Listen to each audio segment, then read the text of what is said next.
Greg Biffle scored Ford's first NASCAR Sprint Cup Series victory of the season and his first since September of 2008 when he took the checkered flag in Sunday's Sunoco Red Cross Pennsylvania 500 at Pocono Raceway.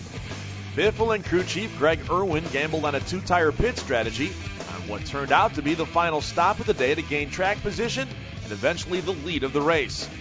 After a nearly 30-minute rain delay, field was given the green flag with Sam Hornish Jr., also the beneficiary of pit road strategy by not taking any tires on the final stop at the front of the field. Biffle finally got around Hornish 2 laps later, and from there set sail, scoring a comfortable win over Tony Stewart. It's been a long time, and the guys have been working really hard. I beat the hell out of the engine today. It shouldn't be running, but it still is. I'm thankful for that. But it got the durability test today, I can promise you. The win was especially meaningful for the Roush Fenway Racing team, with Jack Roush still recovering in the Mayo Clinic from injuries he sustained in an airplane crash earlier this week. You know, when it got to be 5 to go, I started thinking about it.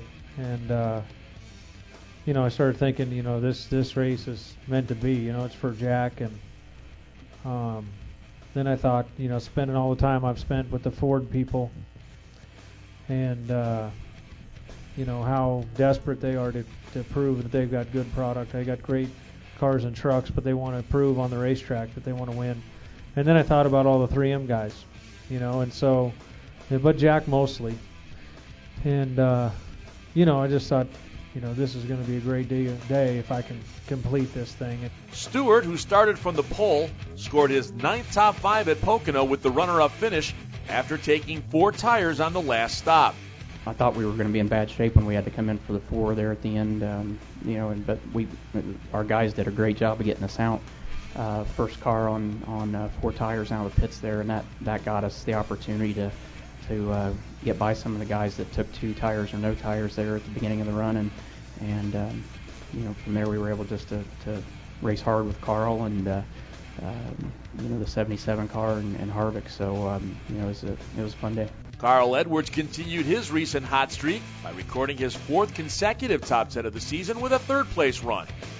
Kevin Harvick finished 4th, now leads Jeff Gordon, who finished 6th at Pocono, by 189 points in the Sprint Cup Series standings.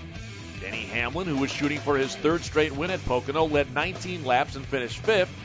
Gordon led 39 laps and was the leader going into the last stop, but lost track position when the team opted for 4 tires. Mark Martin finished 7th and now trails Clint Boyer, who finished 15th, for the 12th and final spot in the chase field by 34 points. Jeff Burton and Martin Truex Jr. finished 8th and 9th respectively, and Jimmy Johnson finished 10th after leading the most laps with 96. Hornish Jr. was able to hold on for an 11th place finish on old tires, and Ryan Newman rounded out the top 12. The race was delayed by rain and also red flagged for showers late in the afternoon, but there was also a red flag for a violent crash that stopped the race on lap 166. Kurt Busch was clipped from behind by Jimmy Johnson as the field raced down the backstretch and slid first into the outside wall and then into the steel guardrail that lines the infield.